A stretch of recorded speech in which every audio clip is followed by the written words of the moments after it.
Инстаграм — это все-таки информативная часть работы, к которой мы относимся серьезно, которая является, скажем так, основным новостным порталом для нашего университета.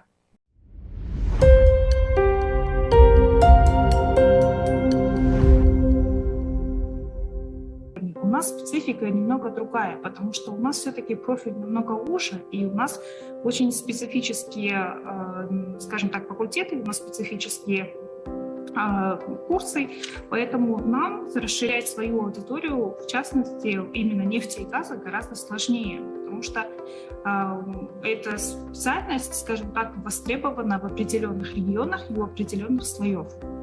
Конечно, вести работу в этом плане немного бывает сложнее, сравнительно с теми университетами, которые являются многопрофильными. Однако эта работа, я как сотрудник пресс-службы, она, разумеется, интересная. Это определенные вызовы, это определенные челленджи, которые нужно решать. Допустим, тут, возвращаясь к тому вопросу, о котором вы говорили ранее, про то, что наши деканы, наши руководители факультетов, они делают прямые эфиры, мы так посчитали, что это намного выгоднее, это намного проще, и это для студентов или же абитуриентов намного интереснее. В прямом эфире они могут слушать вопросы, они могут задавать свои вопросы, и декан сразу же на них ответит. И тем более этот интерактивный, скажем, метод, он приближает абитуриента к университету. То есть здесь, получается, создается некая благоприятная атмосфера, где студент видит декана лицом к лицу и может ему задать вопрос, который его интересует. А вы в ТикТоке не планируете заводить страницу? Вот, насколько я знаю, даже Министерство образования сейчас в ТикТоке, Министерство просвещения на данный момент, они, по-моему, уже их ссылка не активна в ТикТоке, которая была раньше, но мне кажется, они возобновят работу, потому что она показала хорошие результаты. Большое количество людей, не только дети, вот как все считают, сидят в ТикТоке, большое количество студентов сидят в ТикТоке, и, в принципе, можно делать такой грамотный контент, информативный, примерно такой же, который у вас есть в Инстаграме, только уже на аудиторию ТикТок. Да, у нас, разумеется, такие разговоры были неоднократно. Мы несколько раз говорили о том, что есть все-таки востребованность, есть необходимость для того, чтобы открывать свой профайл в ТикТоке. Да, мы, скорее всего, будем открывать ТикТок, потому что мы бы хотели все-таки разделить ТикТок. Он будет такой свободный, развлекательного плана, который будет находиться, грубо говоря, во власти у студентов.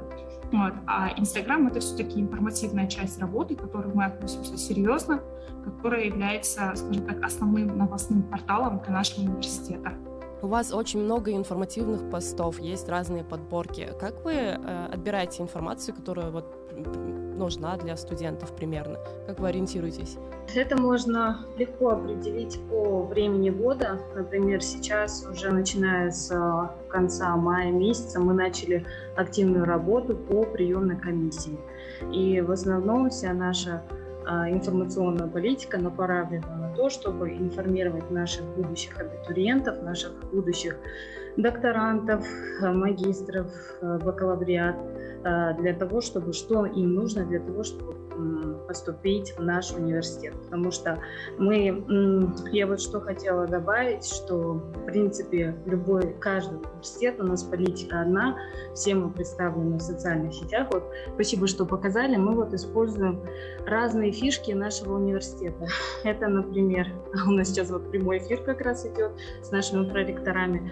А тут если вы заметили, есть такое актуальное. Мы не стали открывать отдельные страницы для приемной комиссии. Мы решили, что так как основная все равно аудитория находится у нас на основной нашей странице, и мы решили сделать такие кругляшки актуальные и добавить туда всю полезную информацию. И поэтому наши будущие абитуриенты, они не теряются в страницах, они заходят в эти кругляшочки и понимают, какая им информация нужна. И кроме того, мы используем, конечно же, Дайрект, потому что в Дайрект приходит очень много вопросов, запросов, и учитывая эти все различные запросы, мы уже строим достраиваем, так скажем, информационную политику. Например, если они где-то может быть, мы упустили, или где-то наши директора институтов не додали информацию, мы уже запрашиваем и дополняем наши социальные страницы. Наш университет Представлен во всех практически социальных сетях. У нас 9 страниц. Мы есть и в Фейсбуке, в Инстаграме, в Твиттере, в LinkedIn и ВКонтакте. Почему мы используем все разные страницы? Потому что каждая социальная сеть, она приносит нам свою аудиторию.